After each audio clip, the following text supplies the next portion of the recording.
Hi there, I'm Dr. Christopher Vernaleken, and welcome back to the podcast. Hi, everyone. I'm Dr. Lindsay Renzullo. We're glad to have you guys back today. Today we're talking about cats, and specifically we do not have any guests today. So we're talking about cats very much from the perspective of two general practice doctors who work with cats all the time. I'm a cat owner. Lindsay is not currently a cat owner, right? No. Have you ever had a cat, Lindsay? Oh, yeah. Like my whole Yeah. life, I grew up with cats. Yeah. So I do love cats. And obviously, I'm a vet. So I love them. But yeah, I don't Yeah. have any currently. But we'll talk about why. I currently have 2 cats, and, we talk all the time about how, cats are so different, from dogs, and, this is a good opportunity to just really delve into the especially multi-cat households. So this is something that we run into, all the time, and so I did pull some statistics, Lindsay. Did you pull Oh, statistics? I like No. this. Yeah. So there are 45 million households with cats currently. That's an estimate based upon surveys that get done every year. That increases every year. And there's an average of like 1.8 cats per household. So about the same number of cats per household as people have children when they have kids. Yes, So there's a fair number of people who have multiple cats. I find that in my experience. Do you as well, Lindsay? That definitely. like Yeah. people bring in 1 cat, but they have, often 2. It's a pretty standard Yep. number, I think, 2 to 3 cats. Yeah, I do. I think that most people, I feel like if you get one, there's a little bit like potato chips that they end up wanting another one, or they think the other one's going to be a fun buddy for their first cat, so they end up with a couple of cats. Yeah, yeah. It's often so, sometimes it's litter mates, right? Like, that's sort of the ideal scenario is that you get 2 kittens together and they're friends and buddies. Um There's a lot of time though that, like, you get 1 cat and then you think, "I'm gonna get another cat for it to be Mm. friends." What's Mhm. your opinion of the friends cats situation, Lindsay? Yeah, no, I'm glad we're doing this. I'm glad we're doing like Yeah, an episode on cats too, because I feel like we often like focus on the dogs. This is going to be a fun one, just you and I talking about these yeah. cats. You know, I will say often when owners have one cat that's established in their household and they decide that they're going to get another cat for a buddy for this cat. And this could be, I mean, they could want to get another cat for a variety of different reasons. Being a buddy is just one of them. Sometimes people just love the cat so much that they want another one. Um, but mixing it sometimes can be dicey. I've had over the years so many clients that will get another animal when they have already had an established animal, and it can go from opposite ends of the spectrum. From they get along great even right from the get-go, it's like pretty warm welcoming, which isn't always the case. They tend to have a little bit of a rocky start just initially, to cats that just still to this day, even though they've been living in the same household, have their own separate zones and they have their own areas, and that's it.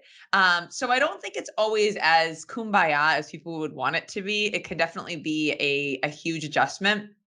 People or owners can do things to help ease that adjustment a little bit. So sometimes I feel like owners, have the thought of walking into their house, with a new cat in the carrier and just releasing it in the Just plop it world. down. Yeah. Yeah. Here. Yeah. That But what doesn't do you, I usually mean, work. would you Yeah. say you feel the I same feel way? exactly the same way. So I think, from there's always this idea that like cats are solitary creatures. They really aren't. I mean, they do in the wild, depending upon the cat species, like they do have groups, they have family groups, but they're different than like a wolf pack or a dog, the way that dogs interact with households. And it's like they're okay with being the only cat in the house. Yeah. So, I don't feel like any cat, like you should solely adopt another cat for the exclusive reason that you want your cat to have a friend. Right. I think you should adopt another cat if you want another cat. Right. But recognize that, yeah, like you said, like it could run the gamut. You may end up having those cats be friends, but I would say that's probably more the exception than the rule. More often, they just coexist and they're Yeah. fine. They live together. That's the way my cats are. I did get my second cat with the idea that it was going to be some sort of a companion to my first cat, and my first cat was this, like, very engaging, fun cat, and we just couldn't keep up with sort of his play needs, and so we got a second cat while he was still a kitten, and that cat, oh, I still have that cat. Mm. Dear cat, she she does not like other cats, she just has her own thing, and she never played with the first cat that we got. She never played with our other cat that we currently have, so, it doesn't always work out, and so you have Mm. to kinda in my opinion, you have to be getting a second cat or a third cat because you want it, not because it's gonna be, like, some amazing friend Well, to that's a this. good point too. So, Yeah. I mean, you brought in a female cat, right? So Mhm, often mhm. people will ask me, hey, do you feel as though the sex of the cat, really plays a role into whether or not they're going to mingle better or get along better? What would you say on that, Oh, I would Krista? definitely say I did the absolute wrong thing. There was a study, I think, of feral cat colonies, and, like, male neutered cats get along the best. So, if you have whatever you have, probably bringing in a male cat might be the easiest transition. That's not to say anything bad about girls. We love girls. Hmm. But, sometimes it just seems as though the females maybe are a little bit more territorial. Maybe that goes back to, like, the lion packs where the females are the hunters. I don't know. I don't know It's funny what because it I've is. had female cats. So I don't have a cat now currently just because when our last cat passed away, my husband, who I've been with since I was 16, he always had to be subjected to the cats of my house, my parents growing up, and my cats. And when she passed away years ago, his allergies got so much better, which we'll talk about allergies later, but his allergies got so much better that I really felt badly bringing another cat into this household because he was so miserable often, and she would sleep in our bed with us. But I've always had female cats. My point is, and the female cats that I've had, I would say pretty much all of them, even though I love them and they could snuggle and cuddle with me, they're different than the boy cats. I've never ever owned a boy cat growing up as a kid and as an adult. And I will say, again, this is a massive generalization, but I feel like some of these boy cats, and they come in even on appointments, they kind of are a little bit more confident. They come out, they rub it on me, and I'm like, wow, some of these boy cats are a little bit more relaxed. So I do think that that could be a factor when you're talking about introducing new cats into your house.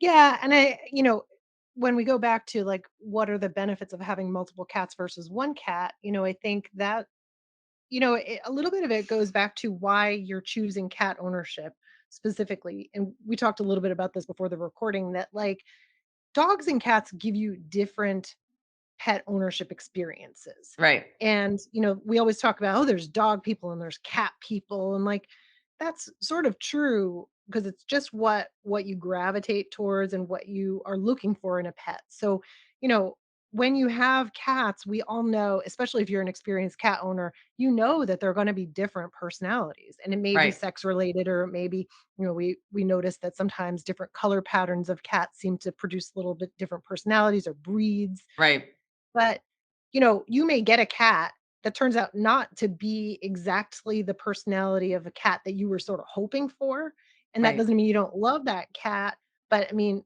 my household is a prime example. I have 2 cats. I have this one female that's now, like, 17 years old, and she's never been a cuddly cat. That kind of is what I'm looking for in a cat. I would like my cat to wanna come and hang out with me and sit on my lap, and, this cat just doesn't do that. So she is cute in her own way, and she's really sweet in a lot of different ways, and she really is appreciative of food, and she comes and talks to me, and I can tell what she's thinking, I think. I'm pretty sure I know what she's thinking. But she's not that cuddly cat, whereas my other cat is, and I sort of part of me got the second cat because I was lacking that particular relationship in this first cat. Mm, So I got that, second cat because, well, he needed a home, but also, I was sort of missing that particular part of the cat relationship in the other cat. yeah. It doesn't mean I'm gonna get rid of this cat that I've had for 16 years, or that I really dislike that cat, or that I don't wanna, get another cat because this cat was weird. It's just differences in cats. Yeah. But that's sort of a benefit to people, is that you can kind of get the cat that you want in all the different pieces of the different cats that you have. Yeah, no, I mean, I think that's true, and I think cats are so They have a lot of dimensions to them. I mean, dogs, again, I definitely love my dog. I love dogs tremendously. But cats, there's that funny thing, and we were talking about this before the show, where it says, dogs have owners, cats have servants or staff. And so I feel like often, you as the cat owner, you are always looking of how I'm going to please them. And they almost sometimes just look at you like, what are you doing? Like, do you Yeah. need something? Can I help you? Or what can you do for me today? And so I do find their personalities and the multi dimensions to them and all of that parts of it are quite fascinating. And, within a litter of kittens, especially, I know a lot of the times we have just domestic short hairs or domestic medium hair, or domestic long hairs, and just sort of your run of the mill cats that you get. Um, Within that run of the mill cats, the personalities are insane, the differences. And so it's sort of curious to see what you're going to get. You get this little tiny kitten, you really don't know how that's going to pan out and what kind of cat that's going to become. So it's interesting. You know, um Speaking of different cat breeds, do you sort of have a certain cat breed that you like, or if you are talking to like owners that are interested of getting a cat, do you direct them into like getting a specific breed, or Specific what are your breed. thoughts on that? Generally, I mean, probably what, like 90% of the cats that we see, maybe even Yeah, higher percentage, are the domestic short hairs. I mean, we say domestic short hair, domestic long hair. They're just a cat, right? They're not like a particular right. breed. They're what you get at the shelters. So, I mean, most of the time that is what I direct people towards. And mainly because I think the purebreds are harder to get, right? You have to find a Yep. breeder. You're gonna spend a lot of money on them. I mean, probably more than many dog breeds just because they Yeah, are less common. Like, if you decide I wanna get a Scottish fold, which are those cute ones with the little ears that they are kinda adorable. tip down, they're adorable, but, like, there Yeah. might be only a few breeders around, and so you might spend several thousand dollars per cat. Whereas you can go and get, a maybe A free, domestic. Yeah. but, like, Right. inexpensive at the shelter.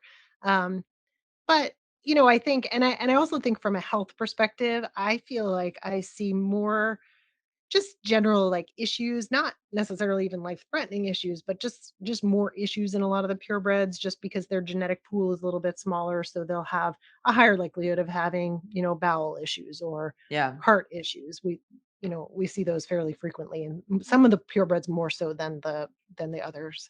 But if I did have a breed that I would voluntarily choose to go purchase, it probably would be the Scottish Folds because I think What they're if you cute. they're so Or cute. maybe the Bengals, The Bengals are cool. they're I like the yeah. Siamese. I like how they kind of talk a lot to you, so I like that I don't interactive. know. I mean, I don't know how much meowing I I can like take. it. Yeah. Maybe it's because 'cause I'm just loud in general. No, I I mean, I was appreciate it. saying that, like, one of my cats has taken to waking me up in the morning at 6 a.m. by meowing loudly outside my door for food, Yeah, maybe and so I don't know that I want charring any you. more meowing in my house, but yeah, that's quite enough. So, I mean, if you do have, I mean, even if you have one cat, that's great. If you end up adding in other cats, so I mean, there are some issues that I don't think everybody is always familiar with. I think they, like we said, think it's going to be something where they have a companion, they have a buddy, it's going to be great. They don't necessarily look at the potential implications of adding in this other animal into their household. And there can be, some. I mean, sometimes if they don't get along, you do need to be able to have access to giving those animals different zones of the house, and they really do kind of establish that area. One cat likes the upstairs, the other one likes more of the downstairs living area. But you also have to take into account like litter box, accommodations for these cats, because litter box issues are definitely, they increase with more cats that you have. So every cat that you have and add into the household, you have a 3, 4, 5 cat household, the potential of you having like a litter box issue starts to increase as well. So we have sort of a rule of thumb for all of our clients. We say, you try to have as many cats as you have, or you have as many litter boxes as you have cats plus an extra. So, that's sort of which is a lot of litter It's a lot boxes of if litter people boxes, start having and like more honestly, cats. that does not mean that you line up 6 litter boxes in a row. It means that you've gotta put them in multiple places in your house. Like, you Yeah, can't just necessarily provide that many. And the main reason there is that, like, inter-cat aggression can be very overt and obvious, right? You could see your cat right. hissing or swatting at another cat, but there are cats that display aggressive behaviors that are much more subtle, right? They'll just be sitting, with their little Staring. Yes. staring at another cat sitting in front of a litter box. If you see one of your cats sitting in front of the litter box, like planted, Mhm. like they're guarding it. And you may have other cats that are just unwilling to go approach that situation. You may have that situation with other high value things. But yeah, litter box issues kind of skyrocket the more Right. cats you get. I think they're okay with 2 cats, but then once you get above 2 cats, you start to see the rates of litter box issues really dramatically increasing. Yeah, and I think it's all those reasons is that, often people don't want to put, and understandably so, you don't want to put the litter box like in your living room, in your family room, as you get more and more cats spreading out that litter box. And that's probably one of the biggest issues we'll see with multiple cat households is litter box issues. And so cats start urinating inappropriately. They will defecate inappropriately. So they'll go to the bathroom places where you wouldn't necessarily want them to go. Bathroom rugs are really common, towels, laundry, bedding. And so they're doing that because of exactly what, you're describing is sort of that litter box becomes an area that's getting kind of claimed, or as the cat is going to the bathroom in the litter box, another cat like will pounce on them as they come out, Right. and it like freaks that cat out. And they say, I don't want to use that anymore. I'm getting, every time I go to the bathroom, as soon as I walk out, I'm getting like, attacked. And so that Or was even probably simple things like, that you're not as conscientious as maybe you should be and the litter box is dirty. So they're like, "Ugh, this is I can't," because right. they're who wants to poop in a dirty litter box? Right. They don't. They want I it to don't. be pristine. Yeah. Yeah. It's like going to like a porta potty. Like my Right. youngest son Oh, won't right. go. Yeah, he Right. won't go. He's like, nope, I'm not going in there. I'm like, okay, yeah. I don't blame And you. I mean, the same rule of thumb they say for a lot of things, so food bowls and things like that, feeding cats when you're talking about multiple cats and even when you add dogs, other pets into the household too can be really Yeah. tricky. So I have, tell this story to clients who are talking about their pet feeding issues. I have one cat who's diabetic, so he gets a special food, and he also will eat every bit of food that he finds anywhere Mm-hmm. around. Mm-hmm. So he has to be meal fed twice a day, particular type of food, get his insulin right afterwards. The other cat has kidney failure, so she gets fed a special diet, but she likes to trickle feed. So if her food isn't out all the time, she won't eat or she'll eat it all up really quickly and vomit. Yep. So there's that. And then there's a dog who will, of course, go and eat everybody's Oh, food anytime. yep. But the cat who likes to eat everybody else's food will also come over and eat her food if she doesn't eat it right up. So, these are situations that lots of people deal with. And Yeah. so, you definitely should have a separate bowl for each cat. And that's because maybe right now your two kittens are cute and they eat together, but as they grow up, one of the cats may turn to be obese and is eating all the food, and the other one's too thin.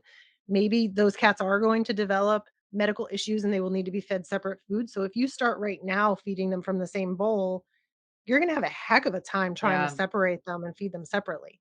So I do recommend finding a separate place in the house to feed each of them. I feed one of my cats in the bathroom.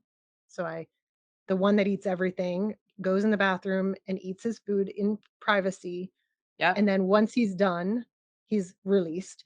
The other cat has a special microchip cat feeder, which we've reviewed actually before on this podcast, that only opens for her, so she can trickle feed her food anytime the little girl wants, and she doesn't have to eat all her food all at once. The dog can't get into the food, and then the dog just eats out in the open because she's a dog, you know. Yep. Yeah. Um, but there are devices for all of these things and there's ways to do it. But, definitely consider that if you're talking about 5 cats, where are you gonna feed them all separately, really? Yeah, no, it's a great point. And I think starting, especially like you said, if you're starting habits young, and if you get them as a kitten, even if you're getting an adult cat, if you just start that routine, that habit right from the get go, it does make a huge difference because it happens all of the time. People will Mhm, feed their cats together all of the time, and then they run into those issues as time goes on. So yeah, as far as, certain, other issues that you get or other issues that you can see, what about, getting too many cats? I know we talk about, we're talking about one, two, three, as you work your way Lindsay, up. there's somebody listening to this that has 35 cats, right? I have So you we seen can't. some of those, like some of the homes I've seen some of these homes on realtor.com that are just like these highlighted homes, And like one was this like cat sanctuary, which just looked amazing. Like they had ramps and like all these Right. like scratching posts and stuff like that. That's a I lifestyle though, that's a lifestyle oh choice for for sure, sure. for sure, Yeah, yeah. yeah. You know, Yeah, I mean, there's no, like, you can only have this many cats or after that you've gone off the rails, right, like, it depends on your house, right? yeah, So, the funny thing is that I've always had this guideline that, in my opinion, it gets a little overwhelming when you have more than 2 cats per adult living in the house. mm, But I don't know why I think 4 cats is overwhelming anyway, like, personally, but that's just, some people have many more than that, and it's not overwhelming. So, I don't know, do you have a feeling for, like, is there just "This is too many, this is just a lot of cats?" no, I think and 4, and I think that's because that's sort of where growing up too, I actually think 4 wasn't so bad, but because all of their personalities got along really well, I will say that if you have 4 healthy cats, it's easy.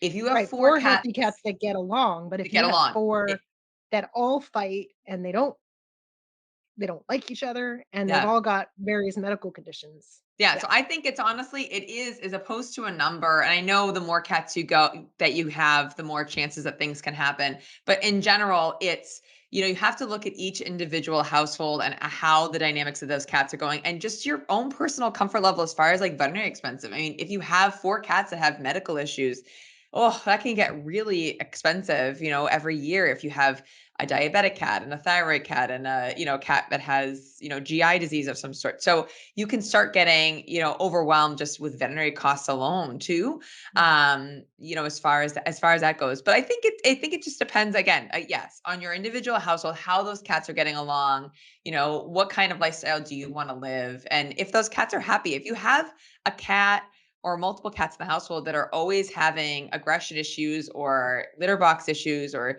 things like that, I don't think those cats are necessarily like happy. So I actually feel that when you have cats that are showing signs of discomfort in their living environment. yeah.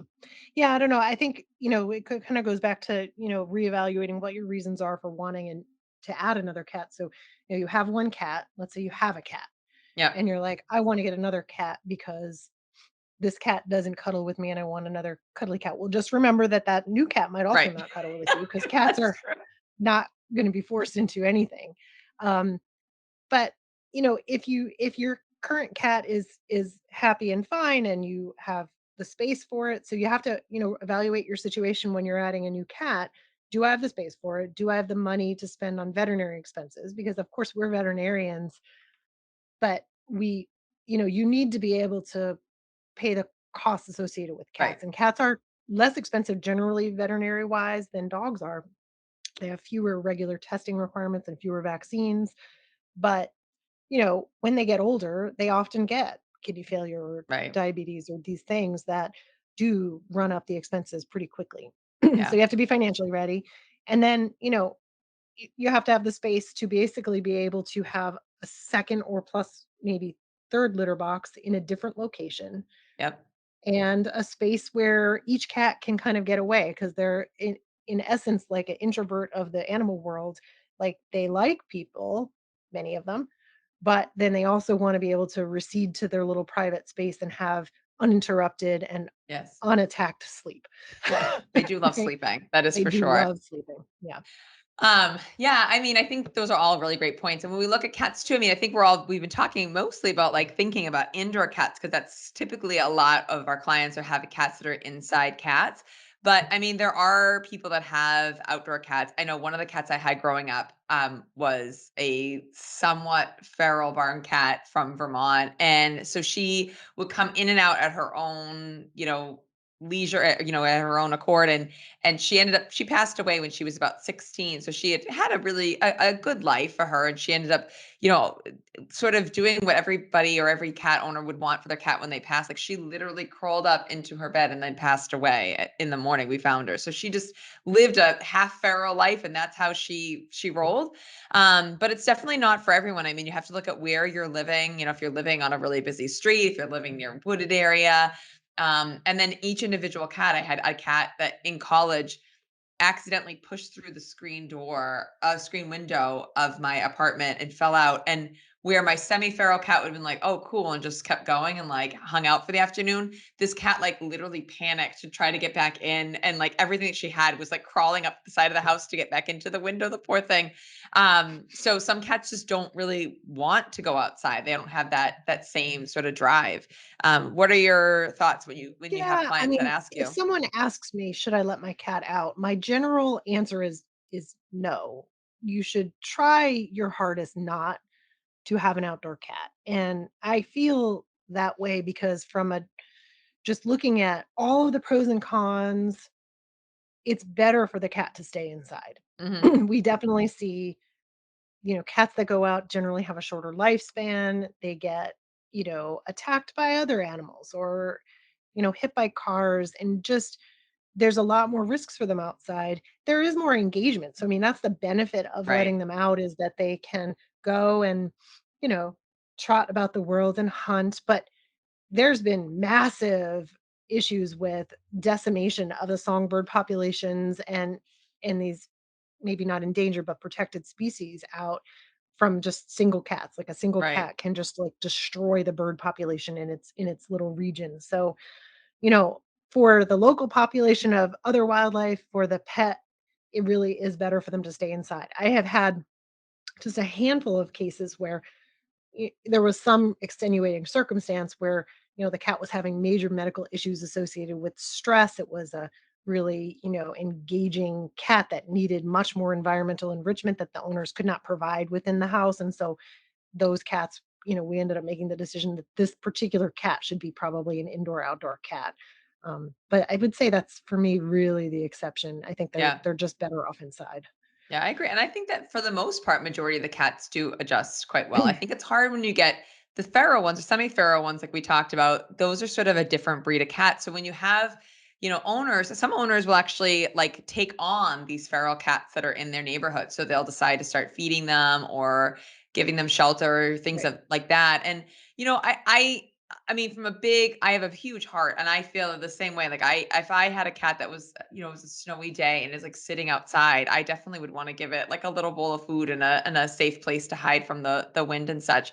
But feeding feral cats can definitely have its pros. It can have its cons, too as well. So it's not necessarily always the best thing. I think getting into a program or speaking to your local MSPCA or organization that helps as far as making sure that those animals are sterile, that we are not, contributing to sort of perpetuating the problem of the pet population, I think is a huge thing to do as well. Yeah, whenever I think about cats outdoors, I always think about the scenes from, like, Lady and the Tramp where, like, the Oh, the dog goes to different yes, households and they think it's, like, their dog. yes. So it's got a different name at all the different houses, and, Yeah, you just don't really always know, but, yeah, I mean, I don't feel like there's anything necessarily wrong with, there's a cat that showed up and it looks really mangy and you give it a meal, yeah, one meal. When you start giving it multiple meals and now it's becoming like your outdoor cat, I think that's where there's some issues associated with that where you're taking on some responsibility there. right. So yeah, talking with your local, there are tons of like feral cat trap neuter Mhm. release organizations that can help. They can loan you a trap just to get it some basic care so that it's not, a rabid cat in your Oh, neighborhood at please some don't. Yeah, point, we right? don't want that. We Yeah. don't want we don't want kind of disease sort of perpetuating among the cat population because we're sort of encouraging these animals to kind of hang out in our neighborhood, and then there's some responsibility associated with that. So, Absolutely, and those cats, I mean, they can carry different disease, and I think even if they seem really friendly and nice and stuff too, I had a really sad case a couple of years ago where an owner thought this one feral cat that they were feeding was friendly enough and, like, let this cat inside its home, and the cat ended up being really sick and then got their cat, they had a indoor cat, got their cat really sick, and actually both cats, did not do well in the long run. So they both, had some serious complications. So it was not it's not always the best thing. And you do have to be careful about doing that as well. But it's really, yeah, really hard. generally I just can't recommend that someone who has cats takes in a feral or stray or even the fostering, like if you decide that your life's purpose is that you want to help stray cats and find them homes and foster, then that's a thing that you're doing, but it might preclude you having a normal healthy Yeah. pet cat population, and they really can't cross, right? You've got to Yeah. decide that you're doing that, and these feral cats or these rescue cats are going to live in a different part of your house, and they are not going to interact with your cats. Like, you're really risking a lot when they get even just all the behavioral stuff. But Yeah. yeah, I can't advocate for that. So Yeah. But, speak and talking about all different cats and adding in cats to your household. I mean, one of the things I talked about earlier was that, right now we don't have any cats in our household because of my husband, and my older son does have some allergies.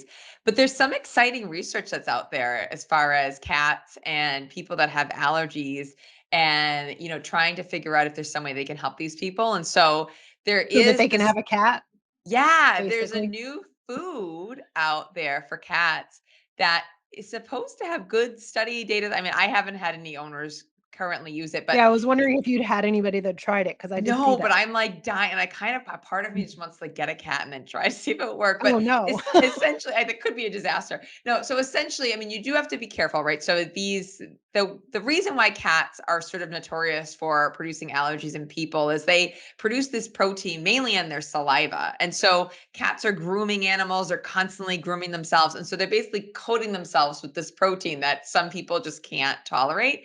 And when they shed and their dander comes off, that's sort of releasing all this really irritating protein in the environment. And so there's a new food out there that, is supposed to help neutralize that protein within the cat. So basically they can still groom themselves. They still do all those things, but they're not releasing that really irritating protein to the people. And it's supposed to cut, allergens by half and, significantly, benefit people that might have allergies. I still think it could be potentially dicey. You could still just get a cat and try to put the cat in that food, and your significant other or you still has Yeah, I feel like issues. if you have a cat that you love that someone in the house has become allergic to and you desperately want to keep the cat, then you should try this for Yeah. sure. I don't know that I would say I have no cats and my husband is deathly allergic and I'm going to bring a cat in Even if I because I really feel love cats. yeah, I'm sorry, but I think your husband is worth it. Oh, hopefully he won't watch this episode, and I'll tell him that there's a Oh. brand new treatment out there. No. Just tell him I advocated for him. Yeah, But it's um, interesting. It's something to think it about. If is. you are out there and you have, like you said, you have somebody with allergies, you could try it. It's kind of cool. And Um, there's also these breeds, like, people it's talk true. all the time about, like, the Sphynx cats that have no hair, so are they less allergenic? And probably to some people they Yeah. are. I think there's still the potential for any cat inducing allergies, but I don't actually know how Sphinxes would whether they groom themselves really at all. I still think they'll Yeah, groom themselves somewhat, but I don't they think still they have to have behave. all of that excessive hair that they're leaving Right. around. So I think that it's just going to be more minimal because of I that. mean, there's hair. I have a dog who doesn't shed and 2 cats, and the cats cover the house in hair. Like, Hair. it's Yeah. definitely the big probably allergen Yeah. portion of everything. Yeah. All Yeah. right, well, thank you so much to our sponsor, Ethos Veterinary Health. We hope all of our listeners have a wonderful holiday and new year. We're gonna be back in January with a new episode and a new guest. And Hope remember to rate us on your favorite podcast app, and you can find the video version of our episode on the Ethos Veterinary Health YouTube channel. I am Lindsay Renzullo. and I'm Christopher Nolikin. Bye for now and a happy new year. Bye, guys.